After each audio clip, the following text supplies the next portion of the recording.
Olá, queridos. Estamos aqui, eu e o Glênio, mais uma vez para convidar vocês a participar dos estudos que são realizados aqui na Colina da Graça, todas as terças-feiras, às 20 horas, né, Glênio? Tem sido momentos muito preciosos. Para mim. Nessa desconstrução do modelo religioso, que é pesado, e na construção daquela realidade espiritual que é o Evangelho, eu tenho sido tremendamente impactado com a palavra de Deus e eu convido a você para estar com a gente nesse processo que tem sido benéfico para muitos e certamente para você será uma oportunidade muito preciosa. Desconstruindo a religião. Convide seus amigos, seus parentes, as pessoas a quem você ama. Todas as terças-feiras, às 20 horas, aqui na Colina da Graça Plena. Um grande abraço a todos.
Como é que a gente desentorta torto?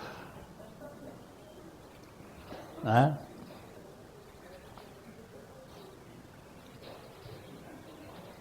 Eclesiastes diz que é impossível,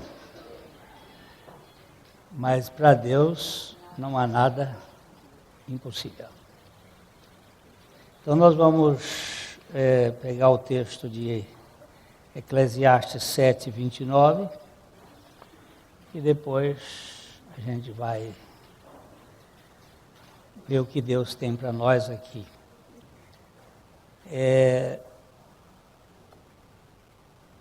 Vocês já devem ter visto muitas vezes o judeu fazendo assim com a Torá na mão. Eles fazem assim com aquele movimento e com os lábios eles repetem o texto. Que é uma palavra meditação, repetir o texto, eles repetem. Às vezes a gente só tem nos lábios, não tem no coração. Mas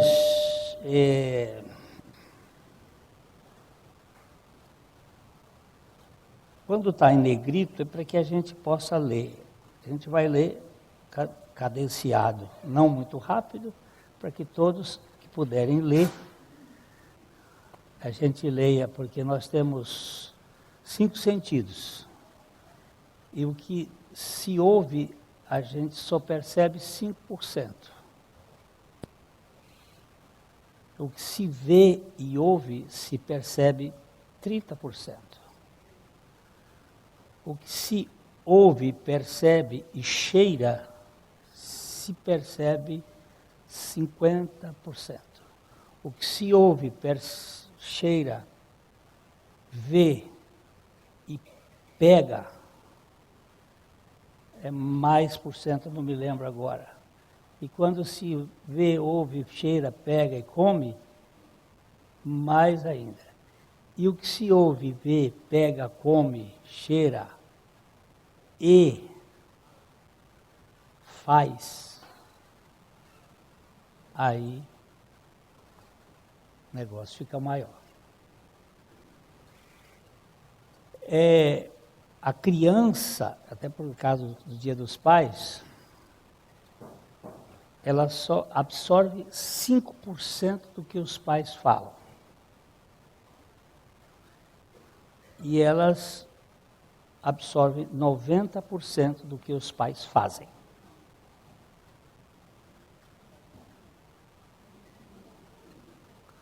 A criança absorve 5% do que os pais falam. E elas absorvem 90% do que os pais fazem.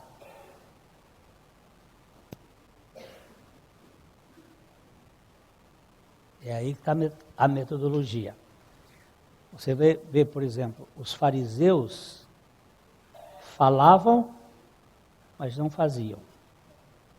Jesus fazia e falava.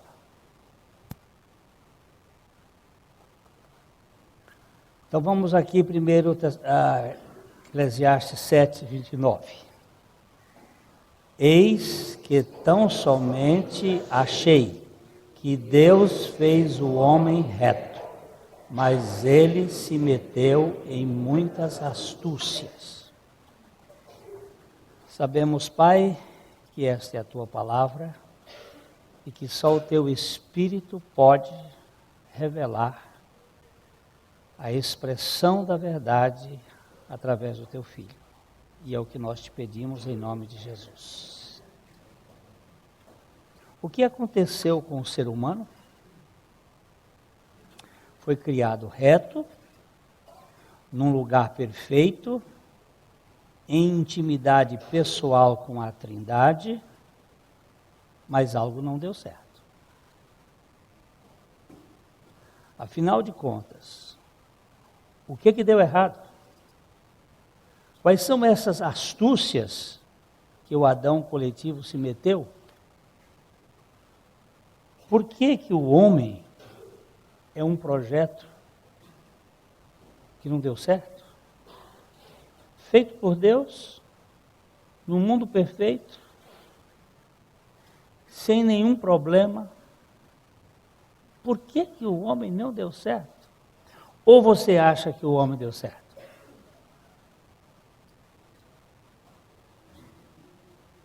Me dá uma contraproposta para essa segunda ideia. Deu certo ou não deu certo?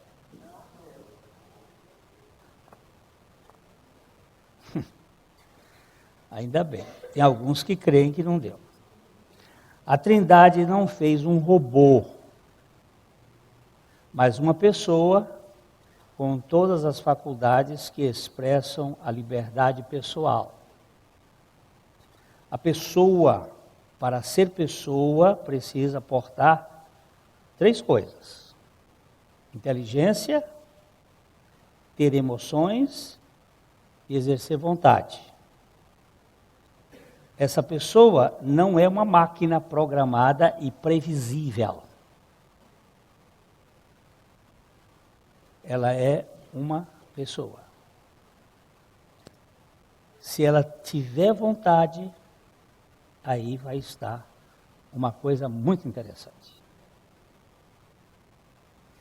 Por outro lado, a vontade humana não é soberana. Encontra-se limitada e influenciada pelas outras faculdades finitas da criatura. Não há vontade absoluta nas crias. Não há decisões sem relatividade. A vontade da criatura finita exige, antes de tudo, para ser adequada, conformar-se com a expressão da vontade absoluta do seu Criador. São 2 vontades. É diferente da Trindade, por exemplo. A Trindade, o Pai, o Filho e o Espírito Santo, eles conciliaram as vontades. Eles são pessoas. O Pai é uma pessoa, o Filho é uma pessoa, o Espírito Santo é uma pessoa. Mas ele é um só Deus. Como é que eles fizeram isto? Eu estou usando o verbo fazer, desculpa, mas é porque nós não temos termos chamados metafísicos que expliquem esta realidade. Eles fizeram isto numa conciliação. Conciliar é você ter mais de uma vontade afinada. Você faz isso numa orquestra. Você tem instrumentos de percussão, vocês têm instrumento de sopro, vocês têm instrumento de corda, vocês têm uma variedade de instrumentos. E aí você afina esses instrumentos numa nota, num andamento. Você faz a coisa se tornar uma sinfonia. Isto também, Deus, Ele é assim. Agora, quando Ele criou o homem com uma vontade e Deus tinha outra vontade. E agora Deus coloca este homem com expressões de vontade para decidir voluntariamente por sua vontade, para poder haver conciliação e não discórdia. Só poderia ser assim se fosse livre. É bom que se diga, antes de mais nada, que a única pessoa, ou as únicas pessoas, que tiveram livre-arbítrio, sensum, estrito, foi Adão e Eva. Ninguém mais nasce com livre-arbítrio. Todos nós já nascemos neste mundo pós-pecado, caídos e determinados pela pecaminosidade. Nós não temos livre-arbítrio. Nós somos escravos do pecado. Agora, decisão moral e livre-arbítrio não são a mesma coisa. Mas isso é para outro dia.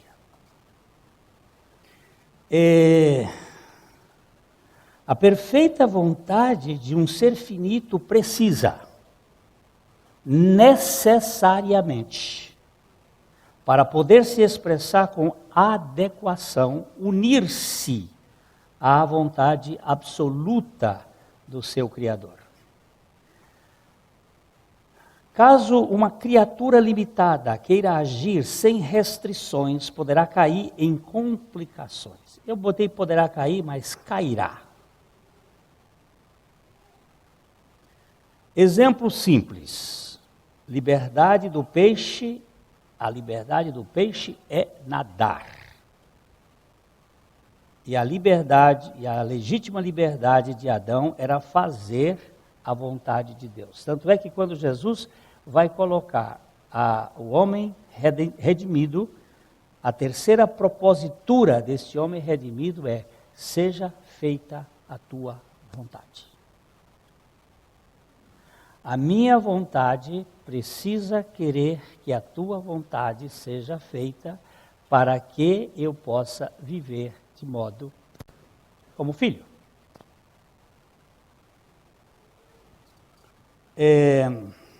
Mas fazer a vontade de Deus por obrigação ou de má vontade, isto não é de modo nenhum liberdade. Ainda que liberdade só seja livre se fizer o que for de acordo com a perfeita vontade de Deus, mesmo assim, ninguém poderá fazê-la por puro dever. Eu tenho que fazer a vontade de Deus. Não. Eu só posso ser absolutamente feitor da vontade de Deus, se a minha vontade for conquistada pela vontade de Deus, para que eu possa fazer de boa vontade a sua vontade. Caso contrário, vai haver um constrangimento. Por exemplo, há um caso clássico, foi o caso de Jonas. Deus disse: Jonas, eu quero que você vá pregar para os ninivitas. Mas os assírios eram um povo terrível, e um povo cruel, que fez perseguições tremendas a Israel.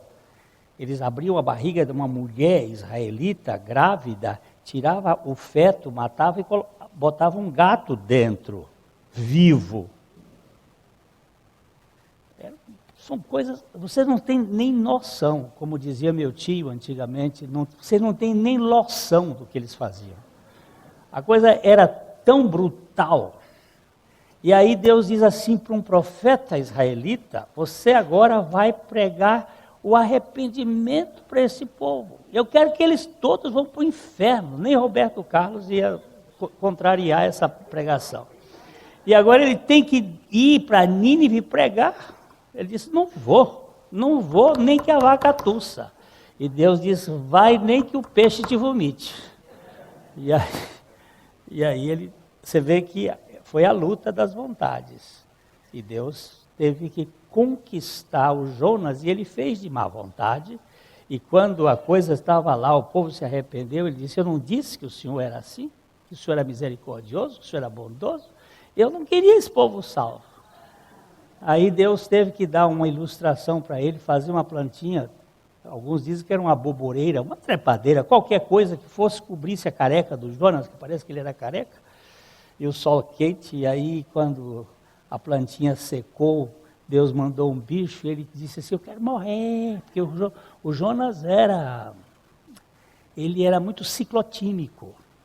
Ele tinha uma ciclotimia muito grande, mudava de temperamento com facilidade.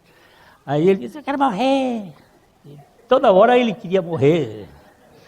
Aí Deus disse para ele assim: escuta, cara, você não plantou essa plantinha, ela cresceu, cobriu, e eu não ia de ter misericórdia para 120, parece que eram crianças, 120 mil, que não sabe discernir entre a mão direita e a mão esquerda. Você está muito, muito duro. Então, Deus precisa conquistar a nossa vontade, para a gente poder ter vontade de fazer a vontade dele de boa vontade. O Criador fez a sua criatura livre, todavia contingente, embora com aptidão para decidir, até mesmo contra a vontade do Criador. A criatura não é computador, é um ser humano. Eu gosto desse texto, sempre eu gosto de lê-lo, porque ele mostra aqui as partes da nossa formação. Como é que nós fomos formados? Então, formou o Senhor Deus ao homem do pó da terra, lhe soprou nas narinas o fôlego de vida, e o homem passou a ser alma vivente. Sempre mesmas explicações, porque os fatos são os mesmos. Matéria, pó da terra, fôlego de vidas, fôlego divino, espírito, beijo de Deus no boneco, no barro, alma vivente. Então nós temos 3 componentes, ou seja, um elemento composto. H2 mais O igual a água. Eu tenho 2 moléculas de hidrogênio mais uma molécula de oxigênio igual a água. Barro mais sopro divino, alma vivente. E a palavra que está aqui para vida, vocês podem depois, quem tiver Strongs na sua Bíblia, essas que tem aí, você pode botar aí que você vai encontrar que esta palavra no original encontra-se no plural. Fôlego das vidas, porque existe uma vida que move o nosso corpo, é bios. Eu tenho uma vida que move a nossa alma, é psique. Eu tenho uma vida que move o espírito, é zoe. O meu querido irmão mais velho, ele está com Alzheimer. Hoje ele está no hospital também. Ainda a vida bios está funcionando, mas a vida psique dele já não funciona. A psique é a vida da alma.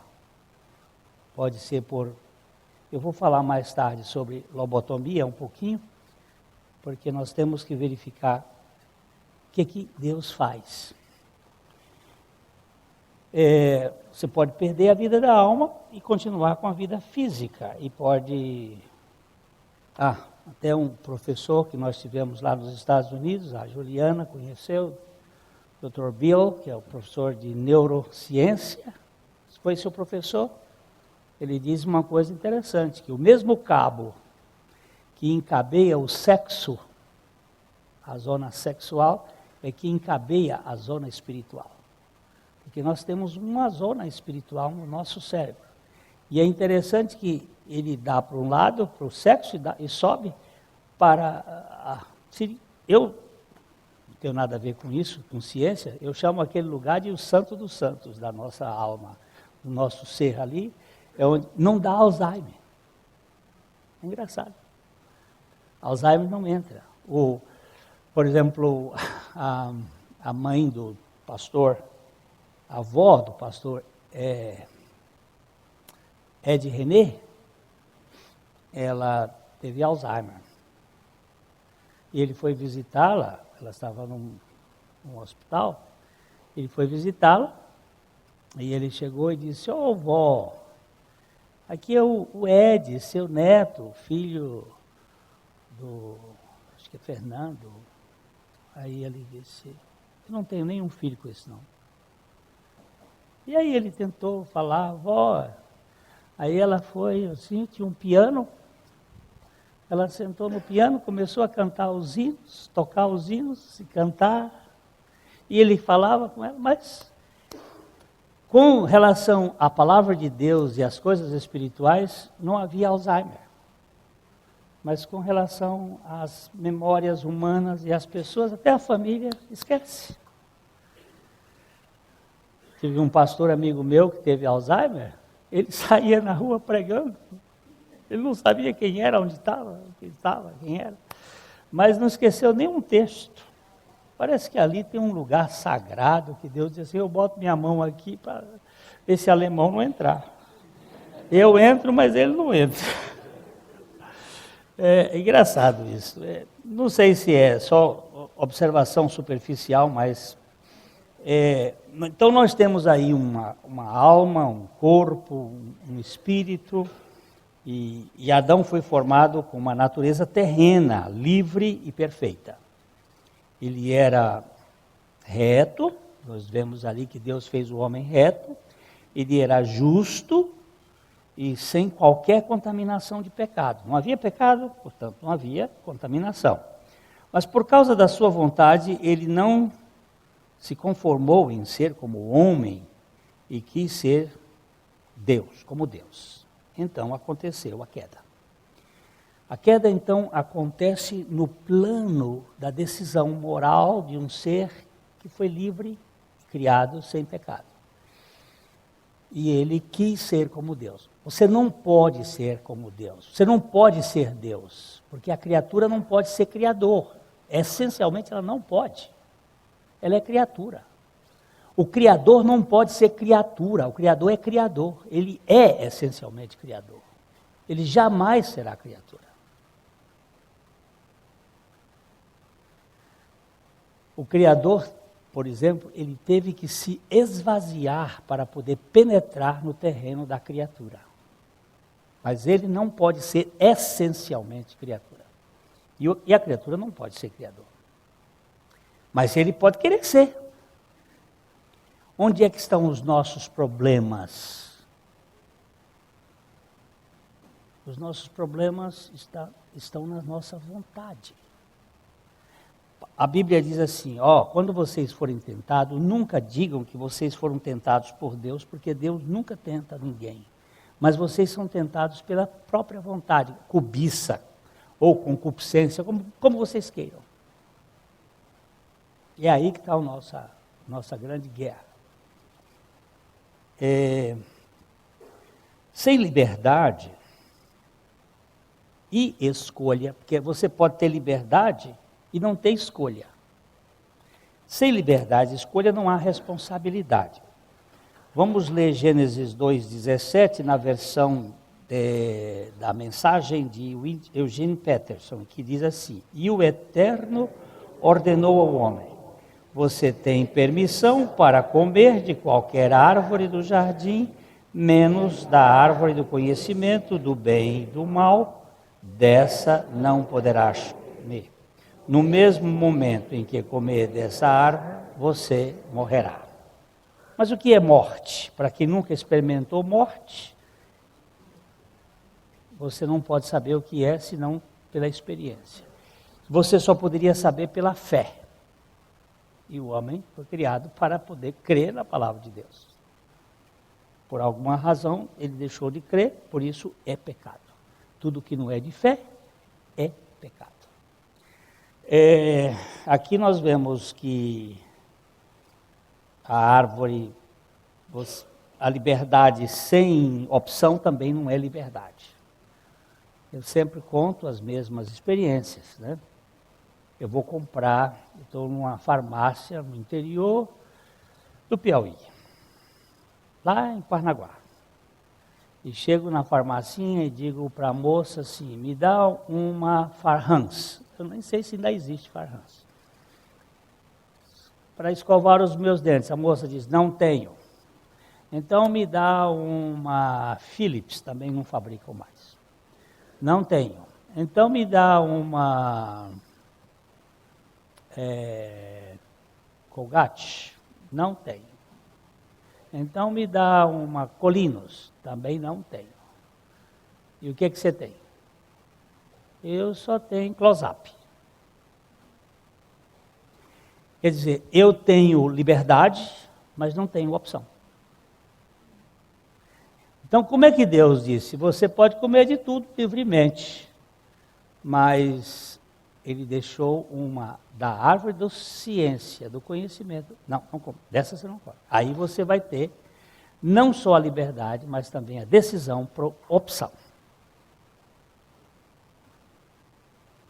Eu fui jantar com alguém, e aí eu disse, eu quero camarão. Ele disse, eu não vou poder comer camarão porque eu não posso. Eu digo, pois é, tem liberdade, mas não tem opção. Ou tem opção, mas não tem liberdade, porque ele não pode comer camarão. Se comer camarão, dá alergia, dá edema de glote. E aí pode ter que furar o gogó dele lá e aí vai dar mais problema. Então, nesses são fatos. Liberdade e opção são coisas que nós precisamos verificar. Aqui, neste âmbito, houve uma catástrofe. Essa catástrofe é cósmica, que poluiu toda a matéria e contaminou a criação com o envelhecimento dos átomos e a morte das células. Alguém interpretando as palavras de Jesus sobre o ladrão que vem somente para matar, roubar e destruir, disse que o universo ficou sujeito ao roubo da energia. A vida ficou contida pela morte e as coisas ficaram propensas à destruição. Este balaústre aqui, ele está envelhecendo. Daqui a alguns anos, ele vai estar podre. Ele vai acabar. Que existe calor, frio, existe umidade e secura, e cada vez vai perdendo energia dele. Entropicamente. Vai morrendo. O universo morre. É como um vestido velho. Está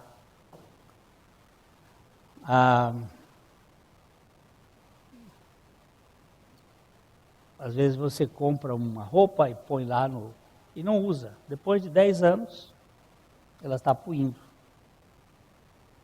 Você não usou nenhuma vez. Ela está envelhecendo por causa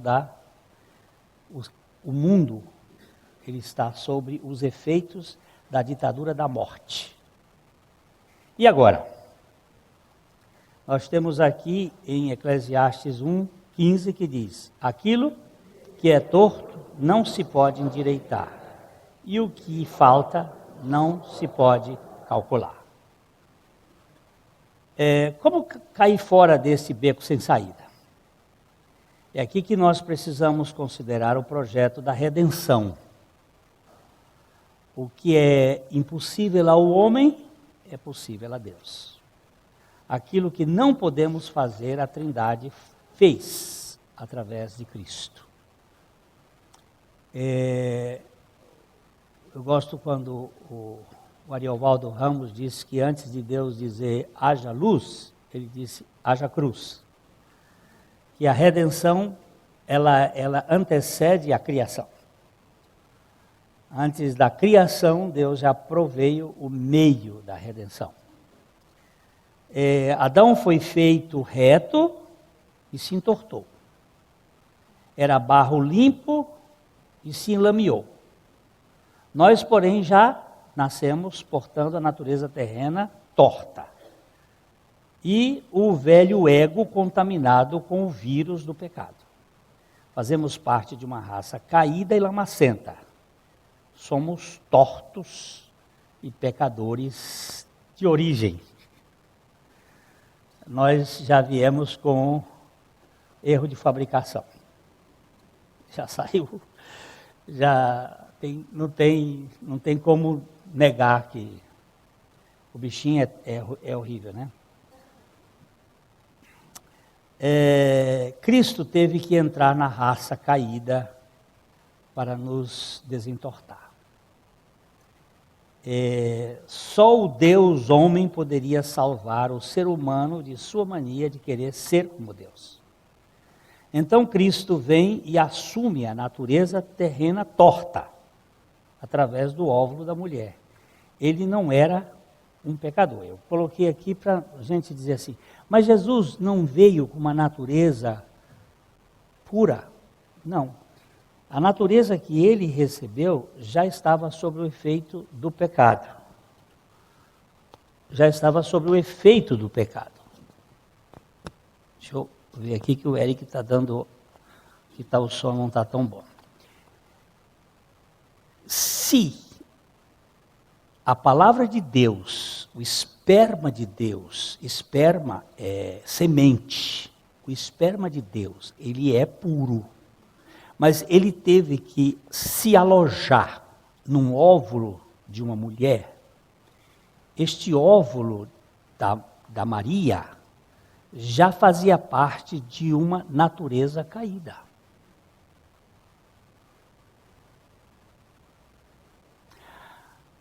Ele teve que se alojar numa matéria caída.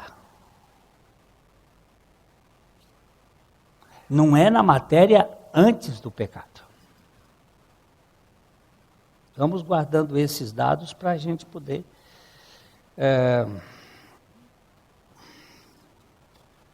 Onde é que eu estou agora? Adão foi feito...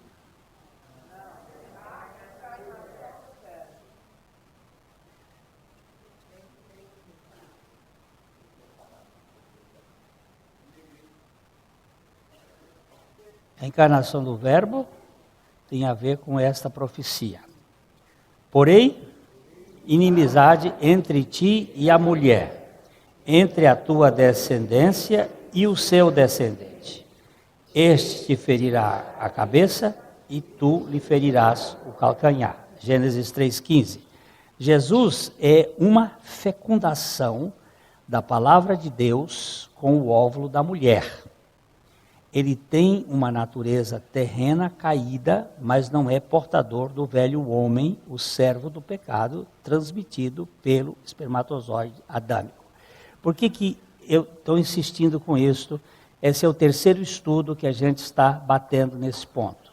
Porque muitas vezes nós confundimos natureza terrena com velho homem. E uma coisa é diferente da outra. O velho homem é o servo do pecado. A natureza terrena está sujeita ao pecado. Mas a nova criatura em Cristo Jesus, que teve o seu velho homem crucificado com Cristo, ele pode fazer morrer a sua natureza terrena. Ele não é mais um escravo do pecado, ainda que esteja sujeito ao pecado. E nós precisamos desta revelação do Espírito Santo para que nós ganhemos a fé para vivermos na dependência daquele que pode nos levar a mortificar a natureza terrena, de modo na dependência da graça de Deus. Cristo, ele foi gerado pelo esperma de Deus no óvulo da mulher. Ele diz, porém, inimizade entre ti, cobra, serpente, e a mulher. Entre a tua descendência, serpente, a descendência da serpente somos nós, filhos de Adão. Nós somos descendentes da serpente. E o seu descendente, o descendente da mulher, o único descendente da mulher que a Bíblia mostra é Jesus. Na plenitude dos tempos, Deus enviou o seu filho, nascido de mulher, nascido sobre a lei, para resgatar os que estavam debaixo da lei. O único. E ele veio neste mundo com uma finalidade: pisar a cabeça da serpente, esmagar a cabeça da serpente, enquanto ela iria picar. E a cabeça da serpente está dentro de nós. Cristo é Deus, Jesus é homem sem pecado. Embora um homem encarnado na matéria sob os efeitos do pecado, ele não tinha o velho homem, porém encontrava-se sob os traços de um corpo sujeito ao pecado.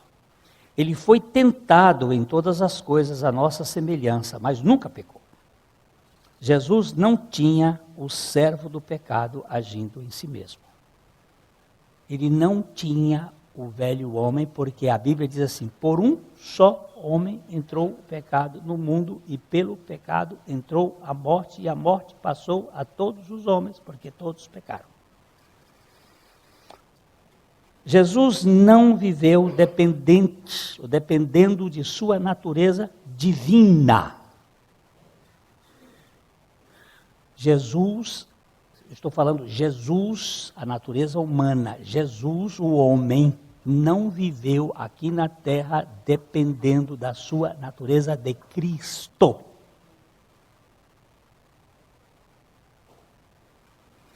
Ele viveu dependendo do Pai.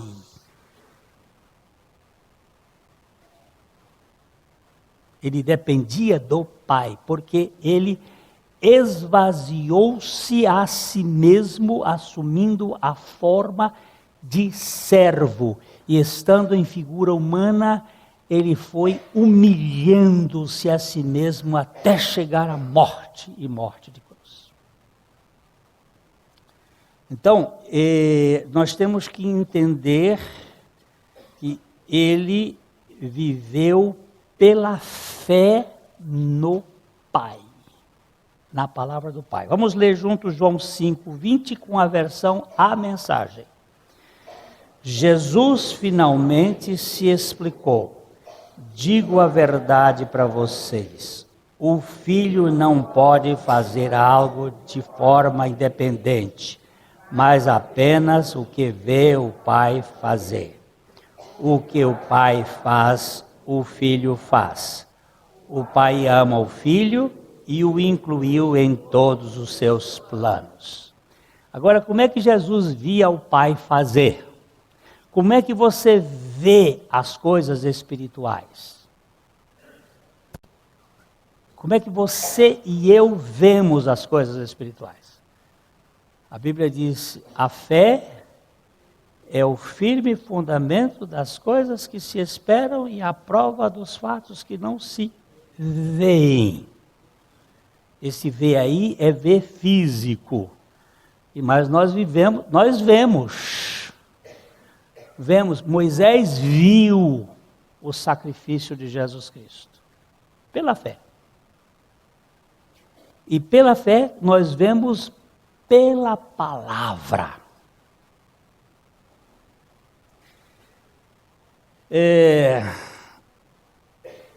A fim de salvar o ser humano dessa mania excitante de querer ser como se fosse Deus, Deus em Cristo se fez homem para, confiando em Deus o Pai redimir o ser humano caído. Dá para entender isso ou não? Dá para entender que Cristo teve que se esvaziar e entrar num corpo humano para que ele vivesse pela fé no Pai, na dependência do Pai, e salvar-nos da mania de querer sermos deuses onipotentes? A encarnação do Verbo tinha como finalidade um estilo de vida de dependência. Vamos ler aqui esse texto de João 8, 29, na versão A Mensagem. Para que entendessem, Jesus disse: quando vocês levantarem na cruz o Filho do Homem, então vão saber quem eu sou, e que não estou inventando nada, mas falando apenas aquilo que o Pai me comunicou.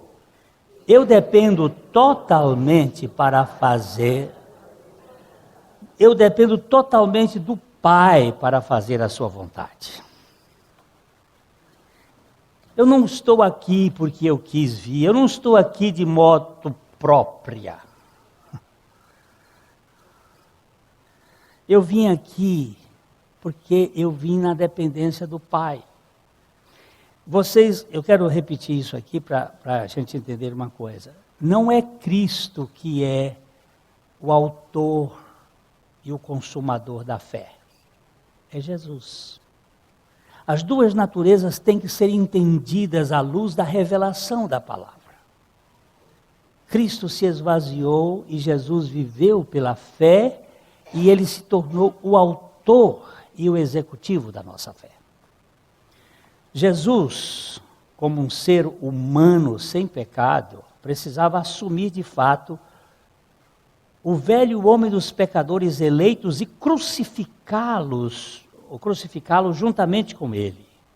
Era necessária a morte do ego ensoberbecido que governa a alma adâmica caída na mesma cruz com Cristo. Como ele não tinha o velho homem, ele não tinha a pecaminosidade, mas ele tinha a tentação da carne.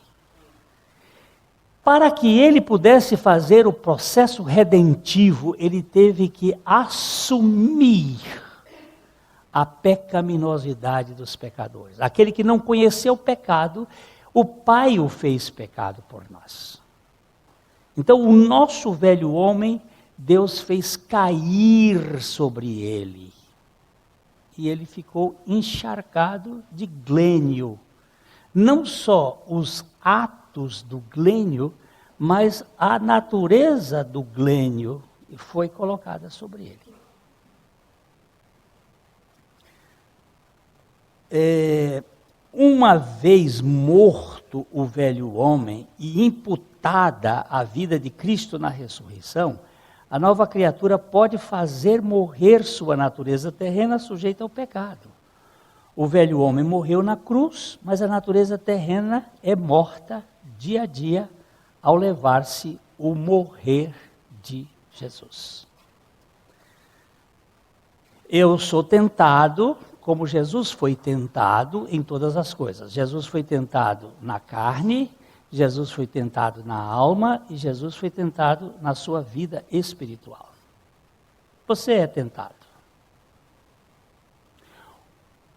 O velho homem, o homem pecador, não é tentado. Porco come fezes humana porque gosta. É da natureza dele. É da natureza. Mas quem sabe gato com fome até possa querer comer fezes humanas. Uma tentação pela finitude, por a necessidade. Nunca vi gato comendo fezes humanas. Mas com a fome, quem sabe?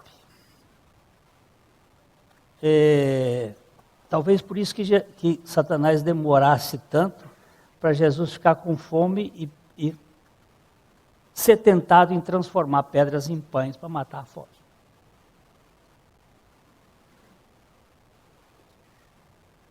Deixa eu ver se foi, acho que foi John Bunyan, que ficou 12 anos na cadeia por pregar o Evangelho.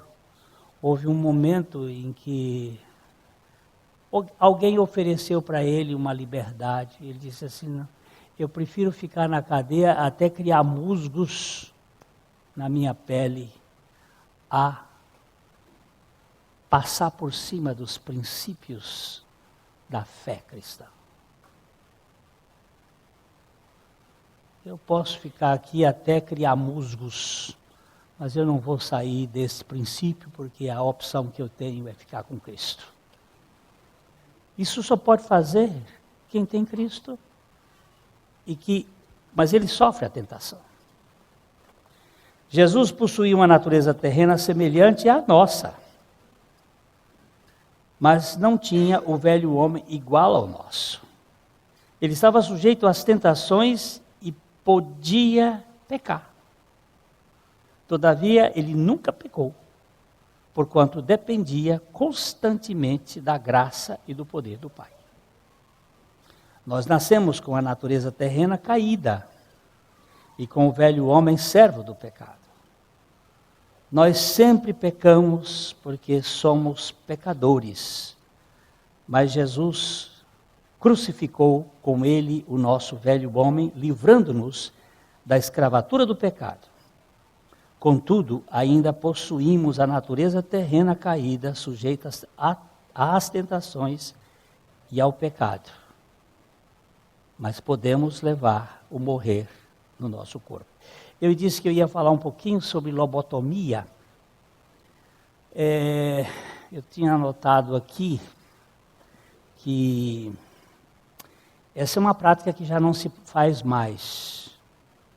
Mas antes, na Segunda Guerra Mundial, foi feito muito isso. Você encontrava um sujeito esquizofrênico, o Dr. Antônio Egas Muniz, foi um médico português, que desenvolveu uma técnica de fazer a secção de certas partes cerebrais.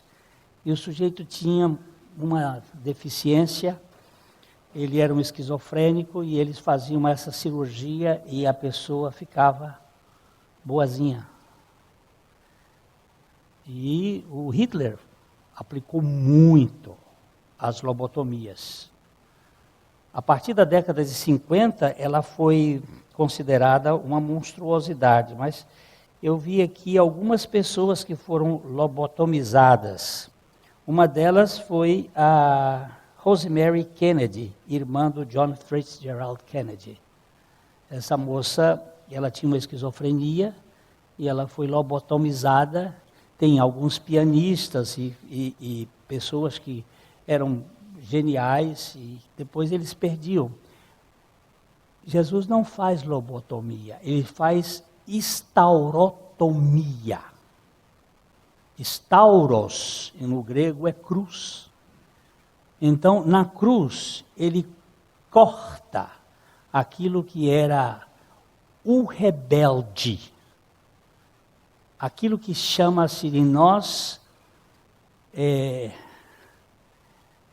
perverso, desesperadamente perverso, anti-horário.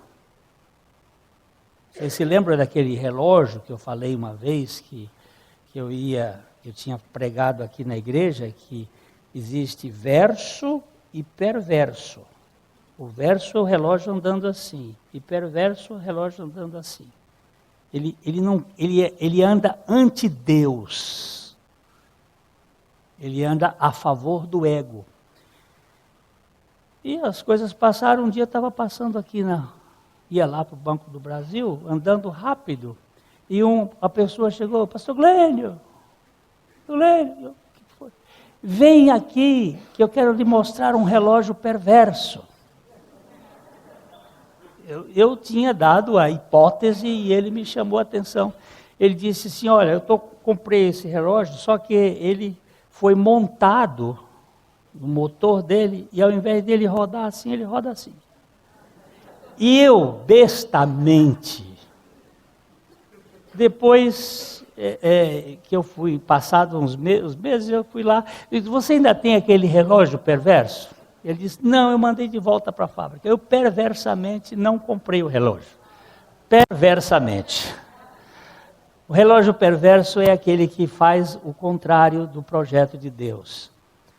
Quer dizer, nós somos perversos quando fazemos. Então, a lobotomia, ou melhor, a estaurotomia divina, é quebrar este processo que vai rodando contra a vontade de Deus.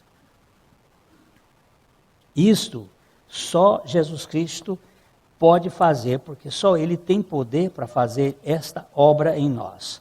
Nós precisamos entender a natureza terrena. Nós precisamos entender, a natureza terrena veio antes do velho homem. Primeiro Deus fez a natureza terrena. E aí surgiu o velho homem a partir da natureza terrena. O primeiro homem, Adão, foi criado com uma natureza terrena sem pecado. Sua natureza na criação era pura. Mas por causa do seu desejo de ser como Deus, ele pecou e passou a ter um velho homem viciado pelo pecado e uma natureza terrena sujeita ao pecado. Há um velho homem que só vive de pecar, ele vive do pecado.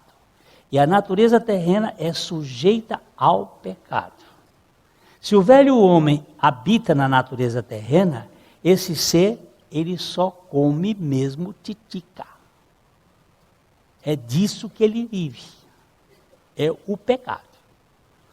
Se o velho homem for tirado, ele vai sofrer as tentações, mas se Cristo estiver nele, ele vai ter vitória. Porque o Espírito Santo é poderoso para fazer coisas que a gente não pode entender. O que é torto não pode ser desentortado por nós, mas o que é impossível a nós é possível a Deus. Vou procurar ser bem didático para terminar aqui. Antes de Adão pecar, ele tinha uma natureza terrena incontaminada. Todavia, pecou. E como o pecado surgiu? Veja o que Tiago nos diz aqui, Tiago 1 até 15, só que é de 13 a 15, a Bíblia lá ela corta o início, mas é do 13 ao 15, na versão A Mensagem. Ninguém que esteja passando por lutas pode ter a cara de pau de dizer, é Deus que está me tentando. Deus não tem nada a ver com isso. Ele nunca põe o mal no caminho de ninguém. Ceder à tentação é decisão nossa. Culpar a Deus por isso é malandragem. A tentação nasce dos impulsos incontroláveis dentro de nós. Se cedermos a esses impulsos, logo o pecado mostrará a sua cara cruel. E quando o pecado toma conta da situação, o resultado é a morte. Essa é uma versão assim, um tanto... O Eugene Peterson procura dar uma base não só da realidade, mas ele diz assim, olha, tem um negócio aí que não funciona. Mas não bota a culpa em Deus. O Adão foi dizer para Deus que foi a mulher que deu. A mulher transferiu para a serpente. Todos nós, quando somos acusados de alguma falha, invariavelmente, nós colocamos a culpa em alguém. Jesus não fez isto. Ele assumiu a culpa. Ele não abriu a boca. Ele disse, sou eu mesmo que vou levar esse negócio aqui. Sou eu mesmo que vou pegar essa coisa. Adão não pecou por ser um... Adão não pecou por ser um pecador. Pecou por ter uma natureza que podia pecar, ainda que não fosse pecadora. A partir do pecado, sua natureza caiu da posição de pureza e ele passou a ter também aquilo que a Bíblia chama de velho homem. As duas coisas agora estão dentro do homem adâmico. Nós nascemos com a natureza caída, sujeita ao pecado, e o velho homem, o servo do pecado. Nós vivemos às custas do pecado. Porém, Cristo Jesus deu a sua vida em favor de muitos, para que esses fossem libertos da tirania do pecado. Ele deu a sua vida para que nós pudéssemos ganhar vida, que pudesse decidir também em receber a libertação dessa tirania. Veja como diz o profeta Isaías, em capítulo 53, 11.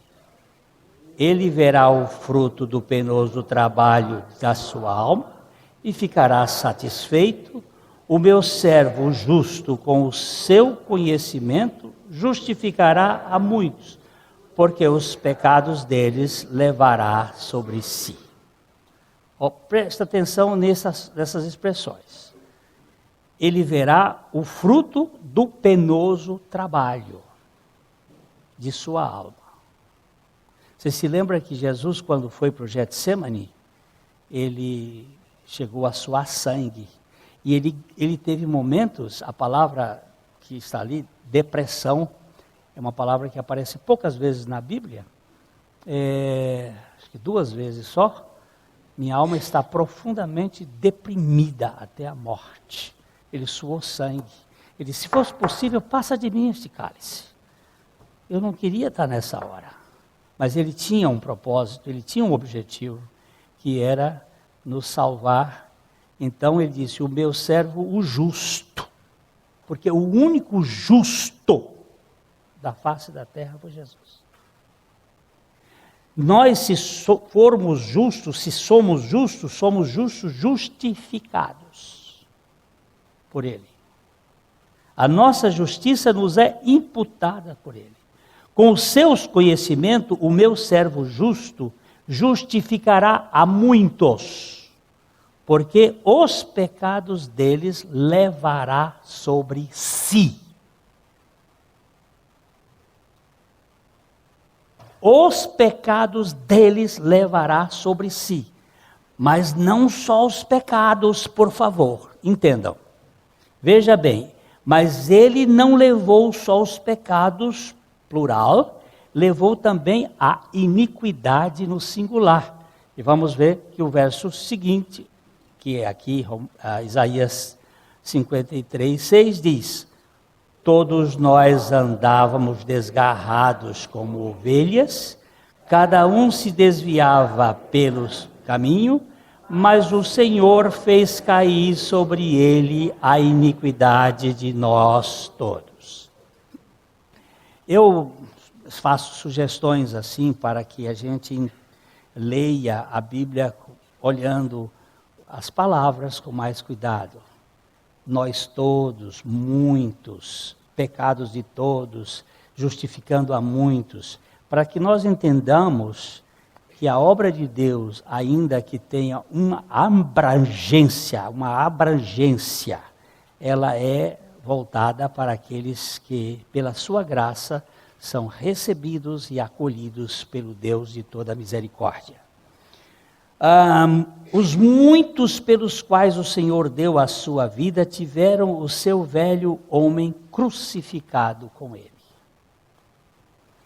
Entretanto, a natureza terrena de nenhum de nós foi morta na cruz com Cristo. Você não vai encontrar isso na Bíblia.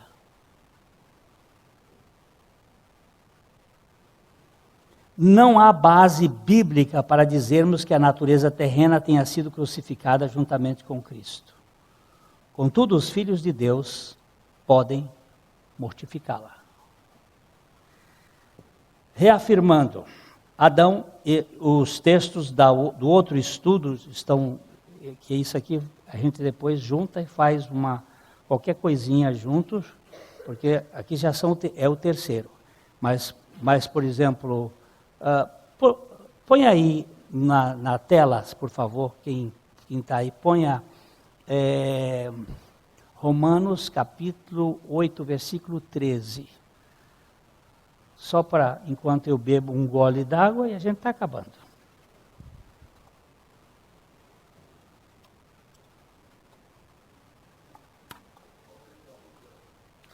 Pode botar qualquer uma delas, corrigida, atualizada, NVI, qualquer uma vai dizer a mesma coisa.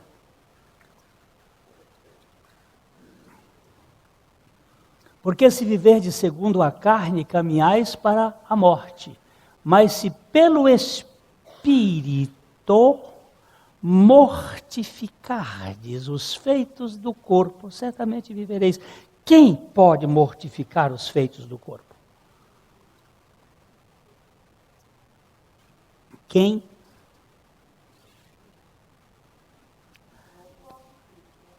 Hein? Quem? O novo homem em Cristo Jesus. Leia depois o capítulo 8 de Romanos. O capítulo 8 de Romanos está mostrando que nós não vivemos na carne, mas vivemos do Espírito, pelo Espírito, para o Espírito. O novo homem em Cristo Jesus. Porque tem uma turma que está dizendo o seguinte: agora eu sou uma nova criatura, meu velho homem morreu, mas a carne está aí, e a carne está aí, e a carne está aí, e a carne está aí. E você que está em Cristo Jesus, pelo poder do Espírito Santo, é uma nova criatura, depende totalmente da graça, porque o Espírito de Deus nos faz querer e efetuar segundo a sua boa vontade. Não vai querer comer esse negócio. Então, você diz não. Quem vai dizer não? Cristo em mim é a nova identidade. Não é lobotomia, é estaurotomia. Não mais eu, mas Cristo. Em mim, a vida de Cristo vai se manifestar. Não é que eu não seja tentado, eu sou tentado. Eu vou contar uma historinha rapidinha, mas boba. Terça-feira eu teria que estar aqui em Londrina para um encontro com os pastores do Conselho de Pastores de Londrina. Segunda-feira vou pegar o avião em Teresina. Chego lá no aeroporto, entrego os meus dados para a moça disse assim: o senhor, a sua passagem foi comprada assim. Para baratear custos, eles compraram a sua passagem em etapas. O senhor vai ter que descer em Brasília, pegar a sua bagagem lá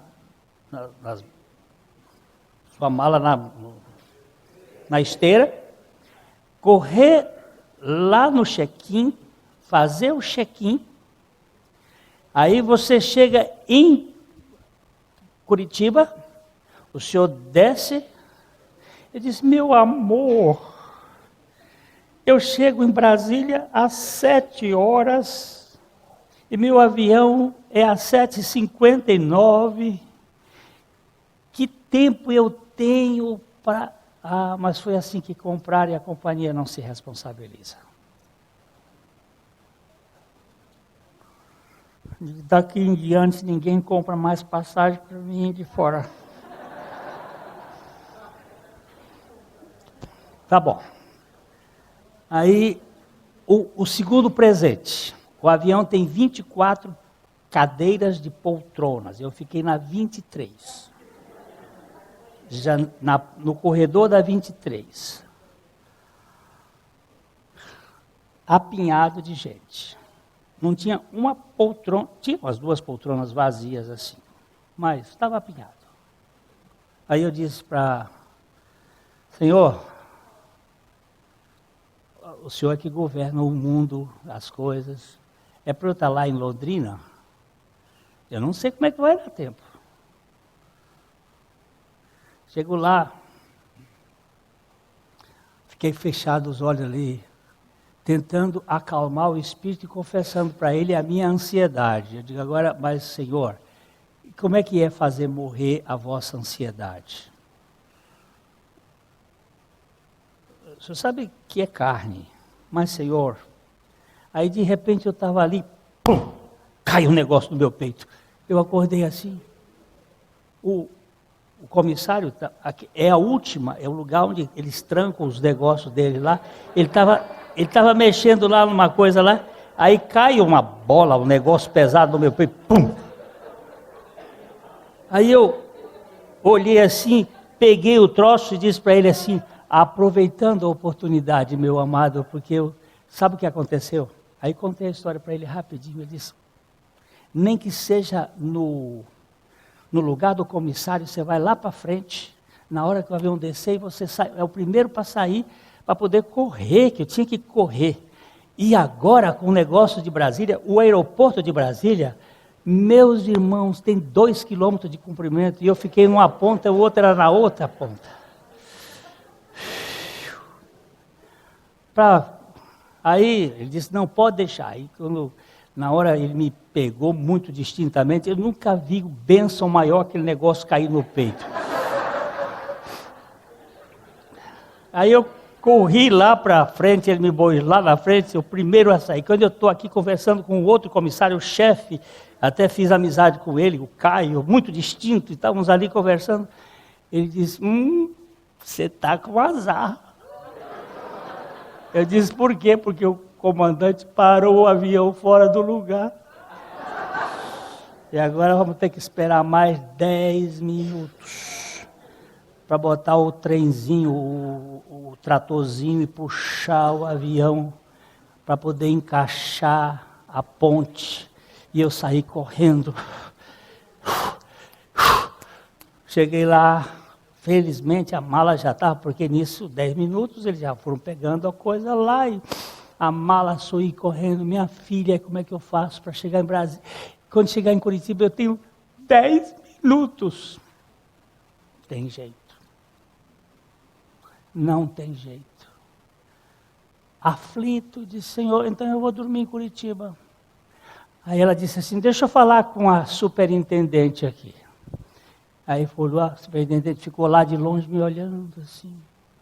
De repente ela disse, eu digo, oh Deus, parece que eu vou. Aí corro, quando eu chego lá, está o povo entrando.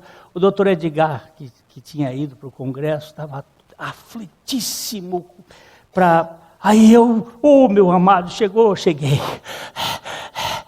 Entramos no avião e ela disse, mas olha, não é segurança não. Talvez, chegando em Curitiba, se o avião atrasar, o senhor vai ter que dormir em Curitiba. Não é certo a saída. Tá bom, mas é o senhor que sabe das coisas. Aí entro no avião, o comandante diz, senhores passageiros, nós vamos ter um atraso de 15 minutos, porque os botões, os botões do nariz do avião, um foi arrebentado por um passarinho e agora vamos esperar trocar. Trocou os botões do nariz e o meu nariz está respirando aqui. No meio de um grupo de casais que tinha vindo de Fortaleza, uma algazarra que não tinha mais para onde. Aí o doutor Edgar sentado lá atrás com a Noemi, vai e diz, Noemi, pega o nosso pastorzinho e traz para cá. E você fica no meio daquela bagunça lá. A Noemi ficou lá, ele me trouxe, eu aqui, olhando, contando 1h e 40 minutos de voo e vou dormir em Curitiba. Agonia de quem não confia, né? Aí, de repente, a moça do lado, que estava sentada, o doutor Edgar, a aeromoça foi. A aeromoça parou e disse, moça, eu tenho que pegar um avião em Curitiba. Ela disse, não se preocupe, você está no voo, esse voo o outro tem que esperar por esse. Eu digo, amém. Minha filha, você é a minha salvação agora para eu descansar o resto do voo, porque eu estava no voo se ela estava. Dormi de lá para cá. Sabe o que eu estou dizendo com isso? A nossa carne tremula, ela é carne, ela quer o controle. E Deus diz assim, põe na minha mão, deixa eu fazer a coisa funcionar. Eu estou dizendo uma bobagemzinha, não tem nada, é uma bobagemzinha. Mas quando Deus quer, Ele faz. E eu preciso aprender a descansar nele. Onde é que nós estamos aqui para acabar?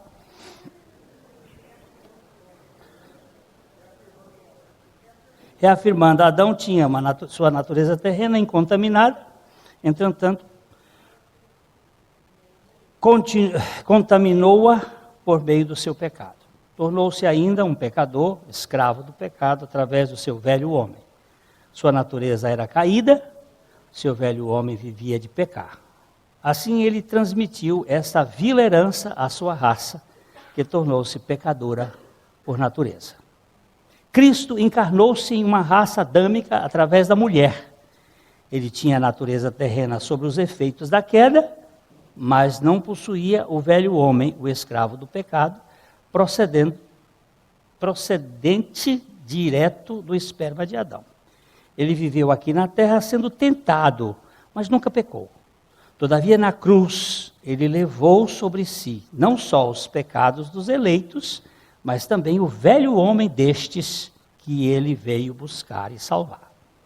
Se o nosso velho homem foi crucificado com Cristo, como diz a Escritura, os salvos pela graça, ainda que possuam uma natureza caída sujeita ao pecado, podem, por meio do poder do Espírito Santo, mortificar os feitos da carne. O que era totalmente impossível ao ser humano desentortar o que era torto, foi perfeitamente possível à Trindade, o Pai, o Filho e o Espírito Santo, assumirem a causa da redenção dos seus, de tal maneira que a injustiça humana foi inteiramente satisfeita pela justiça de Cristo e a retidão divina foi imputada aos filhos de Deus pela graça. Se não entendermos isto, não entendemos nada até aqui. Ponto. Que Deus nos dê graça a descansar na suficiência de Jesus. A mensagem que você acabou de assistir faz parte do Ministério de Comunicação Palavra da Cruz. Temos um grande acervo de estudos bíblicos em áudio e vídeo. Distribuímos também gratuitamente o jornal mensal Palavra da Cruz. Entre em contato conosco pelo fone 0 operadora 43 3372 8900 ou pelo e-mail livraria@piblondrina.com.br. Visite-nos pelo site www.livrariapiblondrina.com.br ou acesse www.piblondrina.com.br. Graça e paz.